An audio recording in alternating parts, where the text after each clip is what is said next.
جو فوق حادثہ میں. وقد ورد ذلك فی ذلك الاخبار، اور قیاس کی حجت میں احادیث بھی موجود ہے، آثار بھی موجود ہے. حضور صلی اللہ علیہ وسلم نے معاذ ابن جبل رضی اللہ تعالی عنہ سے فرمایا تھا جب اس کو بھیجا تھا یمن کی طرف کہ بما تقضی یا معاذ، کس چیز سے فیصلہ کرو گے؟ اس نے کہا اللہ کی کتاب سے. تو نمبر 1 قرآن آیا. قال حضور نے فرمایا فَإِن لَمْ تَجِدْ، اگر قرآن میں حکم نہ ہو، قال بسنت رسول اللہ صلی اللہ علیہ وسلم، رسول اللہ صلی اللہ علیہ وسلم کی سنت سے. معلوم ہو دوسرا درجہ سنت کا ہے. قال حضور علیہ السلام نے فرمایا فَإِن لَمْ تَجِدْ قال اجتہد برأیی. اب تیسرا درجہ قیاس کا آیا. فصوبہ، حضور نے اس کو حق ظاہر کیا. فقال، فرمایا الحمدللہ الذی، شکر ہے خدا کا، وفق رسولہ، جس نے توفیق دی قاصد کو رسول اللہ صلی اللہ علیہ وسلم جو حضور کا تھا، علامہ اس طریقے پر یحب و یرضا. وروی ان امرأۃ خثعمیہ اتت، آئی حضور کی خدمت میں، کہنے لگی کہ میرا باپ شیخ کبیر ہے اور اس پر حج فرض ہو چکا ہے، وہ بیٹھ نہیں سکتا راحلہ پر، آیا کافی ہے میرے لیے کہ میں اس سے حج کروں؟ تو یہ حج حق اللہ ہے. حضور نے اس کا قیاس کیا حق العباد پر کہ تیرے باپ پر اگر دین ہوتا تو ادا کرتی، جائز تھا یا نہیں؟ وہ کہتے جائز تھا. تو حضور نے فرمایا یہ حج خدا کا حق ہے. تو حق اللہ کا قیاس کیا کس کے اوپر؟ حق العباد پر.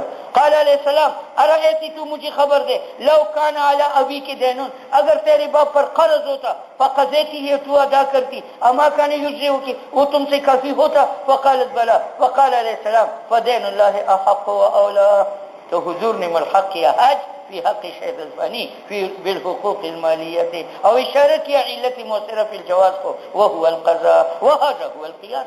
تیسری دلیل وروى ابن الصباغ وهو من سادات اصحاب الشافعي في كتابه المسمى بالشامل عن قيس بن طلق بن علي انه قال جاء رجل، ایک آدمی آیا حضور کی خدمت میں، کأنہ بدوی، وہ دیہاتی تھا، کہنے لگے یا نبی اللہ ما تری فی مس الرجل ذکرہ، تمہارا کیا خیال ہے اگر آدمی شرمگاہ کو ہاتھ لگائے وضو کے بعد؟ فرمایا حل ہوا الا بزغۃ منک. تو حضور نے بزغہ کو مقیس لے بنایا اور ذکر کو مقیس بنایا. علت جامعہ کونہما عضوان، حکم عدم نقض الوضو. تو دیکھ حضور نے یہاں قیاس کیا ذکر کا باقی اعضاء پر. وهذا هو القياس. وسئل ابن مسعود عمن تزوج امرأة، کہ ابن عبداللہ ابن مسعود سے پوچھا گیا اس آدمی کے بارے میں جس نے نکاح کیا ایک عورت کے ساتھ اور اس کے لیے مہر مقرر نہیں کیا اور پھر زوج مرا دخول سے پہلے، تو اس نے مہلت مانگی فتویٰ دینے میں 1 ماہ تک. ثم قال اجتہد فیہ برأیی. اب دیکھو رائے جو ہے یہ قیاس ہے. فإن كان، اگر میرا رائے ثواب تھا وہ اللہ کی طرف سے ہے، اور اگر غلطی نکل آئی تو یہ ابن ام عبد کی خطائی ہوگی. اس کے بعد فرمایا ارا لها مہر مثل نسائها لا وکسن کم ولا شتتن زیادہ. شرط صحت القیاس 5. بس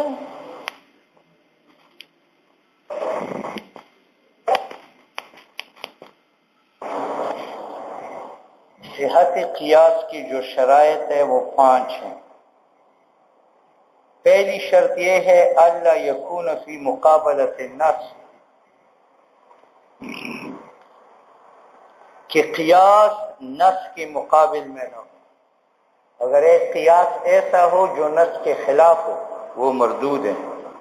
والثانی، دوسری شرط یہ اللہ یتضمن تغییر حکم من احکام النص، کہ قیاس کرنے سے نص کے حکم میں تغییر نہ ہو. نص کے حکم میں اگر تغییر ہو تو وہ قابل اعتبار نہیں. تیسری شرط یہ ہے اللہ یکون الحکم المعدی حکما لا یعقل معنی، کہ جس حکم کو ہم مقیس لیسی مقیس کی طرف متعدی کرتے ہیں وہ غیر معقول نہ ہو. اگر غیر مدرک بالعقل ہو تو اس کی تعدیت جائز نہیں ہے. اللہ یکون المعدی، کہ جس کو متعدی کیا جاتا ہے مقیس لیسی مقیس کی طرف، وہ نہ ہو ایک حکم لا یعقل معنی کی کا ادراک بالعقل ممکن نہ ہو. چوتھی شرط یہ ہے کہ ان یقع تعلیل لحکم شرعی، کہ قیاس میں حکم شرعی کا اثبات ہو، لا لامر لغوی، اسم کا اثبات نہ ہو. مثال سب کی آ رہی. 5ویں شرط یہ ہے اللہ یکون الفرع منصوص علیہ، کہ فرع کے اندر نص نہ ہو خلاف قیاس. اب پہلی شرط یہ ہے کہ قیاس مقابل نص کا نہ ہو، مقابل نص کا نہ ہو. مثال قیاس کا فی مقابلت النص فیما حکیہ ان الحسن بن زیاد سئل عن القحقحة في الصلاة فقال انتقضت الطهارة بها، نقال السائل لو قذف محسنة في الصلاة لا ينتقض بها الوضوء مع ان قذف المحسنة اعظم جنایت۔ محمد ابن زیاد سے پوچھا گیا کہ نماز ذات السجود و رکوع میں اگر انسان قہقہا کرے تو وضو ٹوٹ جاتا ہے؟ اس نے کہا ٹوٹ جاتا ہے، کیونکہ حدیث میں ہے الا من ضحک منکم قہقہۃ فلینصرف ولیتوضا۔ تو سائل نے سوال کیا کہ پھر چاہیے کہ نماز کے دوران انسان کسی عورت پر کو گالی دے دے تو اس کا بھی وضو ٹوٹ جاتا ہے، کیونکہ ہنسنا اتنا گناہ نہیں ہے جتنا پاک دامن کو گالی دینا گناہ ہے۔ تو اس نے قیاس کیا قہقہے کا کس کے اوپر؟ شتم کے اوپر، لیکن یہ قیاس مخالف نص کا ہے۔ قیاس سے معلوم ہوتا ہے کہ قہقہا ناقض نہیں ہے للوضو، مگر نص نے بتایا ہے کہ ناقض ہے۔ الا من ضحک منکم قہقہا فلینصرف ولیتوضا۔ سئل عن القہقہۃ فی الصلاۃ فقال محمد حسن ابن زیاد نے کہا انتقض الطہارۃ، وضو ٹوٹ جاتا ہے بے حکم النص۔ تو سائل نے کہا اگر انسان الزام لگائے ایک محسنہ پر نماز میں لا ينتقض به الوضوء، حالانکہ قذف محسنہ کا اعظم ہے باعتبار گناہ کے، فكيف ينتقض بالقہقہہ او وهي قہقہہ دونه، قذف سے جو ہے قذف محسنہ سے کم ہے۔ تو دیکھو یہ قیاس ہے، اس سے معلوم ہوتا ہے قہقہہ ناقض للوضوء نہیں ہے، لیکن یہ قیاس مقابل کس کا ہے؟ نص کا۔ فهذا قیاس فی مقابلت النص، نص کون سا ہے؟ حدیث عربی کا، الذی وہ عربی فی عینہ سوء، جس کی نظر کم تھی اور وہ گڑے میں گرا صحابہ نے ہنسا، تو حضور نے فرمایا من ضحک منکم قہقہا فلینصرف ولیتوضا۔ وكذلك اذا قلنا جاز حج المرأة مع المحرم فيجوز مع الامینات كان هذا قياسا بمقابلة الناس۔ دیکھو بھائی یہ مسئلہ ہے کہ عورت اپنے محرم کے ساتھ حج پر جا سکتی، کیوں؟ محرم سے زنا کا خطرہ نہیں ہے۔ تو امام شافعی فرماتے ہیں کہ ایک عورت دوسری عورتوں کے ساتھ بھی جا سکتی ہے، کیونکہ عورت سے عورت کے متعلق خطرہ وجی کا نہیں ہے۔ ہم کہتے ہیں کہ یہ جو تم نے قیاس کیا کس کا؟ عورتوں کا محرم کے اوپر، یہ قیاس ہے نص کے مقابلے میں۔ وہ تو نص سے ثابت ہے کہ کسی مسلمان عورت کے لیے جائز نہیں ہے کہ 3 دن کا سفر کرے الا معها زوج اور محرم، لیکن یہ تو نہیں کہا الا معها امینات، ان کے ساتھ عورتیں ہوں، یہ نہیں فرمایا۔ تو یہ تم نے قیاس کیا نص کے مقابلے میں۔ وکذالک قلنا جائز ہے حج عورت کا محرم کے ساتھ، تو امام شافعی کہتے ہیں جائز ہے مع الامینات عورتوں کے ساتھ بھی، تو یہ قیاس ہے بمقابلت النص، وهو قول علیہ السلام لا يحل لامرأة، حلال نہیں ہے اس عورت کے لیے جس کا ایمان ہو اللہ اور یوم آخرت پر، حلال نہیں ہے کہ وہ سفر کرے زیادہ 3 دن اور راتوں سے، الا ومعها ابوها او زوجها او ذو رحم محرم منها۔ ومثال الثانی، مثال ثانی کا کیا ہے؟ کہ قیاس سے نص کے حکم میں تغییر آ جائے، وہ قیاس معتبر نہیں۔ وہ ہوا ما، یہ وہ قیاس ہے یتضمن جو مستلزم و تغییر حکم کا احکام نص میں سے، ما یقال النیت شرط فی الوضوء، شرط، دیکھو اس میں اتفاق ہے کہ تیمم میں نیت فرض ہے، اس میں اختلاف ہے کہ وضو میں فرض ہے یا نہیں ہے، ہمارے ذہن نہیں ہے۔ امام شافعی فرماتے ہیں وضو میں نیت فرض ہے، قیاس تیمم پر، تو تیمم مقیس علیہ، وضو مقیس، علت جامعہ دونوں کے درمیان کونہما طہارتاً، حکم فرضیت نیت، ٹھیک ہے۔ ہم کہتے ہیں اس قیاس سے نص کے حکم میں تغییر ہے، نص کا حکم ہے فاغسلوا وجوہکم، یہاں غسل مطلق ہے، نیت کی شرط نہیں ہے، آپ اس مطلق کو قیاس سے مقید کرتے ہو۔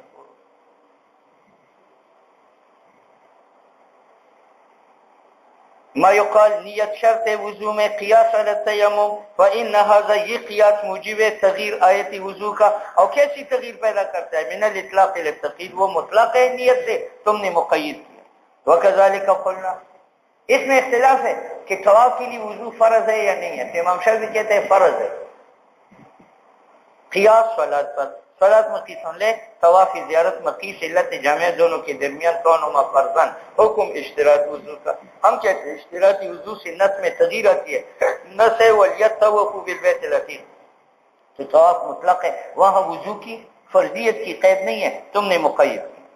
طواف بالبیت صلاۃ ہے بسبب حدیث کے الطواف بالبیت صلاۃ، فیشترط لها الطہارۃ وستر العورت کا صلاۃ، لیکن یہ قیاس ہے جو موجب ہے تغیر نس طواف کا اور تغیر اطلاق سے قید کی طرف، وہاں تو آیا ہے ولیطوف بالبیت العتیق، تو طواف مطلق ہے، وضو کی قید نہیں۔ ومثال الثالث، ثالث کون سا ہے کہ مقیس لے کا حکم مدرک بالعقل نہ ہو، اس کی تعدیت اگر قیاس کے ذریعہ مقیس کی طرف کی جائے تو وہ جائز نہیں ہے۔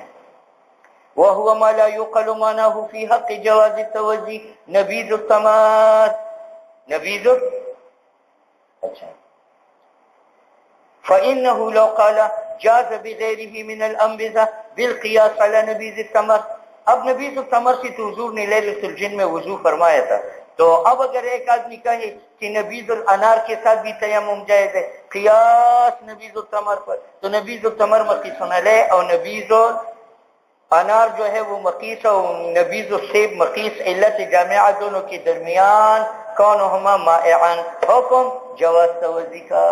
ہم کہتے ہیں وہ نبیذ التمر سے جو حکم وضو ثابت ہے وہ خلاف عقل ہے، یعنی مدرک بالعقل نہیں ہے، تو اس کی قیاس نبیذ الانار اور نبیذ السیب کی طرف درست نہیں۔ او قال لو شج في صلاته او احتلم يبني على صلاته بالقياس اذا ما سبقه الحدث لا يصح۔ دیکھو بھائی اس میں اتفاق ہے، اس میں اتفاق ہے کہ ایک آدمی نماز پڑھ رہا ہے، 2 رکعت پڑھ چکا ہے، 2 باقی ہے، کس کی ہوا نکل گئی، تو اس میں اتفاق ہے کہ جا کر وضو کرے، اور جو نماز پڑھ چکے ہے وہ صحیح ہے، بقایا جو ہے وہ پورا کرے، 2 رکعت پڑھی ٹھیک ہے۔ لیکن اس میں اختلاف ہے، اگر کسی کو زخم لگ جائے یا کسی کو نماز کے دوران احتلام آ جائے تو آیا وہ بھی بنا کرے گا یا پھر نو نماز پڑھے گا؟ امام شافعی کہتے ہیں وہ بھی بنا کرے گا، قیاس حدث پر، قیاس کس پر؟ حدث۔ ہم کہتے ہیں کہ وہاں جو ہوا نکل گئی اور پھر بھی شریعت نے حکم بنا علی الصلاۃ کا کیا، یہ حکم ہے خلاف قیاس، یعنی مدرک بالعقل نہیں ہے، تو اس کا قیاس جو ہے اور اس کی تعدیت کس کی طرف، محتلم کی طرف یا مشجوج کی طرف، یہ غلط ہے۔ لو شج فی صلاتی، ایک آدمی کو زخم لگایا جاتا ہے نماز میں یا احتلام آتا ہے، تو امام شافعی کہتے ہیں یہ بنا علی صلاۃ کرے گا، قیاس علی ما سبق الحدث، تو یہ صحیح نہیں ہے، کیونکہ حکم اصل میں جو حدث ہے لم یقل مانا ہو، تو محال اس کی تعدیت الی الفرع مشجوج و محتلم کی طرف۔ وبمثل هذا قال اصحاب الشافعی قلتان نجستان اذا اجتمعتا صارتا طاهرتين فاذا افترقتا بقيتا على الطهارة بالقياس على ما اذا وقعت النجاسة بالقلتين۔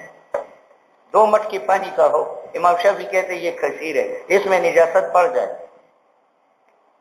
تو وہ نجس نہیں ہے، امام شافعی اس پر قیاس کرتے ہیں، ایک مٹکا یہاں ہے کہ یہاں ہے، اس میں بھی نجاست پڑی یہ بھی پڑی، تو یہ اکیلا قلتین سے کم ہے، یہ بھی کم ہے، لیکن جب دونوں کا پانی ملا دیں گے تو پاک ہوگا، اور جب ملنے کے بعد پاک ہے تو پھر اپنے اپنے مٹکے میں ڈالو، اب بھی پاک ہے، قیاس قلتین پر۔ ہم کہتے ہیں وہ قلتین میں جو عدم نجاست ہے بسبب وقوع پلیتی ہے وہ خلاف قیاس ہے۔ قلتان 2 مٹکے ہیں نجس، جب دونوں کا پانی ملایا جائے تو وہ طاہرتان ہوں گے، کیونکہ حدیث میں ہے اذا صار الماء قلتین لم يحمل الخبث، فاذا افترقتا، جب پھر اپنے اپنے مٹکے میں پانی ڈالا جائے نو بقی علی الطہارت، قیاس علی ما اذا وقعت النجاسۃ فی القلتین۔ ہم کہتے ہیں حکم یعنی طہارت اگر ثابت ہو جائے فی الاصل قلتین میں تو وہ غیر المعقول المعنی ہے۔ مثال الرابع، مثال رابع، رابع یہ ہے کہ تعدیت اسم کا نہ ہو، تعدیت حکم کا، تو اگر اسم کی تعدیت تو وہ قیاس غلط ہے۔ امام شافعی رحمہ اللہ کہتے ہیں نسوار اور سگریٹ یہ خمر ہے، قیاس نبیذ التمر پر، نبیذ التمر مقیس علیہ، نسوار مقیس، علت جمع دونوں کے درمیان کون ہما مسکران، نبیذ التمر خمر ہے تو نسوار بھی خمر ہے۔ ہم کہتے ہیں آپ نے یہاں نبیذ التمر سے انتقال کیا حکم کا نہیں جو حرمت ہے، بلکہ اسم کا جو خمر ہے کہ وہ مخامرت عقل کرتا تھا، دماغ چھپاتا تھا، تو نسوار کو بھی خمر کہا۔ تو آپ نے قیاس کیا تعدیت اسم کے لیے جو خمر ہے، اور قیاس کیا جاتا ہے کس کے لیے؟ تعدیت حکم کے لیے۔ ایک کاف میما حکم، ٹھیک ہے؟ اے میرے مولا کہاں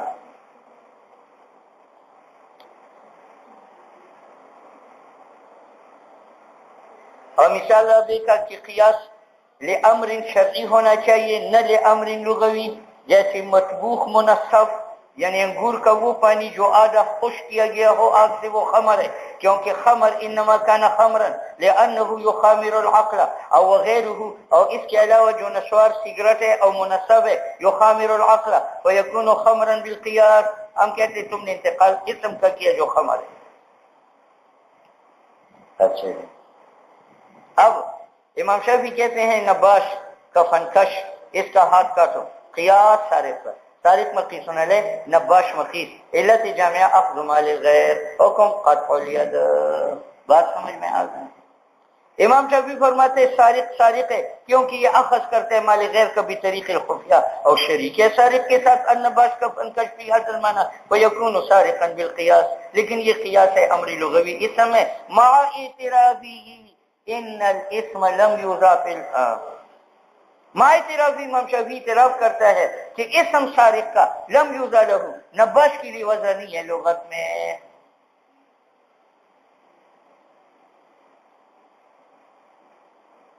اچھا، اب اس بات کی دلیل کہ اسم کا انتقال صحیح نہیں ہے، تو کہتے دلیل یہ ہے، دلیل علی فساد هذا النوع من القیاس، کہ عرب فرس کو ادہم کہتے جب اس میں سواد ہو، اور کھمیت کہتے جب اس میں حمرت ہو۔ تو دیکھو علت ادہم کا جو اسم ہے کیا ہے؟ سواد ہے، اور سواد زنجی میں موجود ہے، تو چاہیے کہ اس کو ادہم کہا جائے۔ اور علت اطلاق کھمیت کا کیا ہے؟ حمرت ہے، کیا ہے؟ حمرت، اور حمرت ثوب احمر میں موجود ہے، تو چاہیے کہ ثوب احمر کو بھی کیا کہے؟ کھمیت کہے، لیکن نہیں کہتا کیونکہ یہ انتقال اسم کا ہے، اور اسم کے انتقال قیاس کے ذریعے نہیں ہوتا، حکم کا ہوتا۔ عرب فرس کو ادہم کہتے ہیں بعلت سواد، اور کھمیت کہتے ہیں بعلت حمرت، اور پھر یہاں ادہم اور کھمیت کا اطلاق نہیں ہوتا، نہ ادہم کا زنجی پر ہوتا ہے اعلان کے سواد وہاں ہے، اور نہ کھمیت کا ثوب احمر پر ہوتا۔ اولو، اور ہم امام شافعی کو کہتے ہیں کہ قیاس اسامی لغوی میں جاری ہو جائے، نو لجاز ذلك لوجود العلت، پھر جائز ہے کہ ادہم کے اطلاق زنجی پر ہوتا کیونکہ علت ادہم کا سواد اس میں موجود ہے، اور اطلاق کمیت کا جو ہے ثوب احمر پر ہوتا کیونکہ علت اطلاق کمیت کا ثوب احمر میں موجود ہے جو حمرت ہے۔ دوسری بات یہ ہے کہ اگر انتقال اسما میں ہو تو علل شرعی باطل ہوتے ہیں، علل احکام کے ہیں، جب احکام کی تعدیت نہیں ہے تو علل بیکار ہے۔ یہ مفضی ہے افصال اسباب شرعیہ کو، کیونکہ شرع اس نے سرقہ کو سبب بنایا ہے لنوع من الاحکام، فاذا علقنا الحکم بما هو اعم، جب ہم نے معلق کیا حکم جو قطع ید ہے بما اس اخذ مال کے ساتھ جو اعم سرقت سے، وهو اخذ مال الغیر على طریق الخفیہ، تو ہم نے بیان کیا کہ ان سبب کان فی الاصل مانا، کہ سبب اصل میں اخذ مال الغیر ہے جو غیر ہے سرقت سے، اور حالانکہ شریعت نے کو سبب بنایا۔ یعنی اگر ہم قطع سارق کے علاوہ نباش کو شامل کریں گے تو پھر سرقہ علت نہیں ہوا، علت کیا ہوا؟ اخذ مال غیر، اور حالانکہ شریعت نے قطع کے لیے علت کیا بنایا ہے؟ سرقہ۔ وکذالک جعل شرب الخمر سببا لنوع من الاحکام فاذا علقنا الحکم، جب ہم حکم معلق کریں ایک ایسی وجہ علت کے ساتھ جو اعم خمر سے، تو ظاہر ہوگا کہ حکم کھوڑوں کا جو ہے کان فی الاصل متعلقا بغیر الخمر۔ مثال شرط خامس کا، شرط خامس یہ ہے کہ فرع مقیس کے اندر نص مخالف قیاس کا نہ ہو، وهو ما لا يكون الفرع منصوصا عليه كما يقال اعتاق الرقبة الكافرة في كفارة اليمين والزهار لا يجوز۔ امام شافعی فرماتے ہیں کہ مظاہر آدمی اور حانث آدمی جب عبد کفارہ میں آزاد کرے گا تو وہ عبد مومن آزاد کرے گا. قیاس کفارہ قتل پر، قاتل کفارہ قتل میں عبد مومن آزاد کرتا ہے تو مظاہر کفارہ ظہار میں اور حانث کفارہ یمین میں مومن آزاد کرے گا. ہم کہتے ہیں کہ تم نے واقع ظہار کو یمین کو قیاس کیا واقع قتل پر، حالانکہ ظہار میں خود نص موجود ہے، والذین یظاہرون من نسائهم ثم یعودون لما قالوا فتحریر رقبہ، وہاں تو مومن کی قید نہیں ہے. جیسے تاک رقبی کافری کا کفارہ یمین و ظہار میں جائز نہیں ہے امام شافعی کے نزدیک. قیاس علی کفارۃ القتل ولو جمع المظاہر، اگر مظاہر جمع کریں فی خلال الاطعام یستانف الاطعام بالقیاس علی الصوم. امام شافعی فرماتے ہیں اگر مظاہر آدمی نے ایک ماہ روزے رکھے، ایک ابھی باقی ہو بیوی سے مباشرت کی، وہ سابق مہینہ روزے باطل ہو گئے، کیونکہ قرآن میں ہے فصیام شہرین من قبل ان یتماسا، وہاں قید ہے. تو وہ اطعام کا بھی قیاس کرتا ہے کہ اگر 60 مسکینوں کو مظاہر کھانا کھلائے اور 30 کو کھلائے اور 30 ابھی باقی تھے درمیان میں جمع کیا، اثر 9 60 کو کھانا کھلائے گا. قیاس صوم پر ہم کہتے ہیں اطعام میں خود نص موجود ہے، اور اطعام 60 مسکینہ وہاں تو من قبل ان یتماسا کی قید نہیں ہے. ويجوز للمحصر أن يتخلل بالصوم بالقياس على المتمتع، والمتمتع إذا لم يصوم في أيام التشريق يصوم بعدها بالقياس على قضاء رمضان. امام شافعی کہتے ہیں کہ حاجی کو راستے میں جب روکا جائے تو بس وہ احرام کھول دے، لیکن احرام کھولنے کے لیے قربانی ہے اور قربانی تو حرم میں ہے، لہذا وہ روزے رکھے گا. قیاس صوم رمضان پر. صوم رمضان اگر انسان نہ رکھے تو کیا رکھتا ہے؟ صوم قضا یا فدیہ. ہم کہتے ہیں کہ صیام حاجی میں وہاں مستقل نص موجود. القیاس الشرعی، قیاس شرعی کی تعریف ترتب الحکم، حکم کا منتقل کرنا ہے غیر منصوص علیہ کی طرف، علی مانن بسبب ایک علت کی، لذالک الحکم فی المنصوص علیہ، یعنی تادیت اشتراک مقیس کا ہے مقیس علیہ کے ساتھ حکم میں باعتبار علت مشترکہ. اب علت کا علت ہونا معلوم ہوگا کس سے؟ تو کہتے ہیں ثم انما یعرف کون المعنى علتا، علت کا علت ہونا معلوم ہوگا یا کتاب سے یا سنت سے یا اجماع سے یا اجتہاد و استنباط سے. مثال اس علت کی جو معلوم بالکتاب ہے کثرت الطواف، کثرت الطواف کہ لونڈی سے اور نوکروں سے پردہ ہے یا نہیں ہے. تو قرآن نے بتایا کہ چونکہ یہ بار بار تمہارے پاس آتے ہیں تو تم پردہ نہ کرو. اسی پر فقہا نے قیاس کیا کہ بلی کا جوتا پاک ہے کیونکہ وہ بھی بار بار آتی جاتی ہے.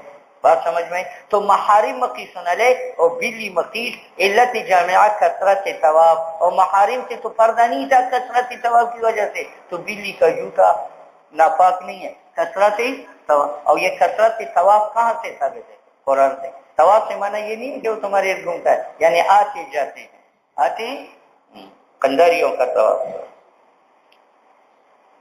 مثال علت کی جو معلوم بالکتاب ہے کثرت آنا جانا، یہ علت ہے سقوط حرج کے لیے فی الاستیزان محارم میں. لیس علیکم ولا علیہم جناح بعدہن طوافون علیکم بعضکم علی بعض ثم اسقط رسول اللہ صلی اللہ علیہ وسلم، پھر حضور نے ساقط کیا حرج نجاست سورہ ہرے کا بے حکم حاضر علت. فقال علیہ السلام الہرۃ لیست بنجاست فانها من الطوافین علیکم والطوافات. فقاس اصحابنا، تو اس سے آگے ایک اور قیاس ہے. ہمارے اصحاب نے قیاس کیا تمام ان حیوانات کو جو گھروں میں رہتے ہیں کالفارۃ والحیۃ علی الحر بعلت الطواف، بعلت الطواف. اچھا. وكذلك قوله تعالی یرید اللہ بکم اليسر ولا یرید بکم العسر. شریعت نے بیان کیا کہ افطار مریض کے لیے اور مسافر کے لیے رمضان میں اس لیے ہے تاکہ دین آسان ہو اور قادر ہو من تحقیق ما، اس مقاصد پر جس کو ترجیح دی جاتی ہے ان کی نظر میں، من الاتيان بوظیفۃ الوقت او تاخیرہ الی ایام اخر. وباعتبار هذا المعنى قال ابو حنیفہ مسافر جب نیت کرے ایام رمضان میں واجب اخر کا یقع عن واجب آخر. کیوں؟ وجہ یہ کہ جب رمضان میں مسافر کے لیے افطار کی اجازت ہے، حالانکہ اس میں اصلاح بدن ہے، تو قضاء آخر کا بطریق اولا اجازت ہے کیونکہ اس میں اصلاح آخرت کی ہے اور اصلاح آخرت اولا ہے اصلاح بدن سے. تو جب اصلاح بدن کے لیے مسافر اور مریض کو چھٹی مل گئی روزہ چھوڑنے کی، تو واجب آخر کے لیے بطریق اولا اجازت ملے گی. لأنه لما ثبت جب مسافر کے لیے ثابت ہو گئی رخصت بما اس کھانے پینے کا جو راجع ہے مسائل بدن کو وہ الافطار فلأن يسد له تو یہ بات کس کے لیے ثابت ہو جائے ذالک یہ اجازت بما اس قضا کے لیے جو راجع ہے مسائل دین کو وہ اخراج نفس کا ہے واجب ثابت کے تاوان سے اولا اور مثال علت کی جو معلوم بالسنت ہے معلوم بالسنت ہے اچھا جی سنو بھائی حدیث مبارک میں ہے کہ جو آدمی لیٹ کر سوئے ٹھیک لگا کر سوئے تو اس کا وضو ٹوٹ جاتا ہے کیونکہ اس وقت استرخاء مفاصل کھاتا ہے تو ہم اس پر قیاس کرتے ہیں کہ جس کو اغما یا بیہوشی آ جائے اس کا وضو ٹوٹ جاتا ہے کیونکہ جو علت وہاں ہے نوم استقاعان و استجعان میں استرخاء مفاصل وہ نشے میں بھی ہے اس میں اسی وجہ سے نسواری لیٹرین کے دروازے پر نسوار ڈالتے ہیں تاکہ قبض ٹوٹ جائے ٹھیک ہے ہاں یہاں نسواری جگہ تو پتہ اچھا جی اچھا جی مثال اس علت کی جو ثابت بسنت ہے فی قول علیہ الصلوۃ والسلام لیس الوضوء علی من نام قائما وضو نہیں ہے اس پر جو کھڑے یا قائد یا راکع یا ساجد سوئے انما الوضوء علی من نام مستجعا فاذا نام مستجعا استرخت مفاصله اللہ راستہ کھول دیتا ہے ٹھیک ہے ہاں پھر تبلیغ کی وجہ یہ ٹھیک ہے سر پیک لگا کر سوئے اللہ راستہ کھول دی نجعل استرخاء المفاصل حضور نے استرخاء مفاصل کو علت ٹھہرایا فيتعدى الحكم بهذه العلة الى النوم مستندا ومتكئا الى شيء کہ وہ شے زائل ہو جائے لسقط وكذلك يتعدى الحكم نقض الوضوء متعدی ہے اسی علت کی وجہ سے اغماء اور سکر کو وكذلك قول علیہ السلام توضئي وصلي وان قطر الدم على الحسير قطرا حضور نے ایک مستحاضہ کو فرمایا تو تم وضو کرو نماز پڑھو اگر ٹپکتا ہو خون چھٹائی کے اوپر ٹپکنا فإنه دم عرق انفجر یہاں تک حدیث ہے یہ دم ہے رگ کا جو ٹوٹ پڑا ہے نجعل حضور نے انفجار دم کو علت بنایا فيتعدى الحكم بهذا العلة الى الفسق اگر ایک آدمی کا رگ ٹوٹ جائے اور خون بہتا جائے اس کا بھی وضو نہیں ٹوٹے گا والحجامت ایک آدمی نے خون نکالا اور زخم سے خون بند نہیں ہوتا وہ بھی ایک بار وضو کرے اب خون نکلنے سے اس کا وضو نہیں ٹوٹے اچھا ومثال العلة المعلومة بالاجماع دیکھو یہ فضل مولا کا چھوٹا بچہ تھا نبی علیہ السلام نے فرمایا اس بچے کے مال کا تصرف جو ہے فضل مولا کے ہے علت کیا ہے اس کا صغر تو ہم کہتے ہیں کہ جب صغر ولایت اب کے لیے علت ہے علی مال صغیر تو اگر یہ فضل مولا کی بچی ہے اس کی نکاح کی ولایت بھی فضل مولا کو حاصل ہے کیونکہ علت صغر کا وہاں موجود ہے بچے کے مال کی ولایت باپ کو کیوں ہے کیونکہ وہ صغیر ہے تو بچی کی نکاح کی ولایت بھی اب کو ہے کیونکہ وہ بھی صغیرہ ہے ٹھیک ہے کوٹی ہاں وہ صغیرہ بھی وہ اتنی تھی وہ اچھا الصغر علت صغر علت واسطے تصرف اب کی فی حق صغیر فیثبت التصرف فی حق صغیرت لوجود العلہ بات سمجھ میں آ گئی اچھا جی اسی طریقے سے جب بیٹا بالغ ہو جائے تو باپ کی ولایت مالی صغیر سے جو ہے وہ ساقط ہے بسبب بلوغ کے تو بچی جب بالغہ ہو جائے تو باپ کی ولایت انکاح بنت سے وہ زائل ہو گئی کیونکہ وہاں بھی بلوغ موجود ہے اور بلوغ مع عقل یہ علت زوال تصرف اب کا فی حق الابن فیتعدى الحکم حکم سے مراد ہے زوال ولایت اب کا الى الجاریت بهذه العلہ اور انفجار دم کا علت ہے انتقاض کا للطہارت فی حق المستحاضہ فیتعدى الحکم الى غیرها لوجود العلت جہاں انفجار دم کا ثم بعد ذلك نقول القياس على نوعين القياس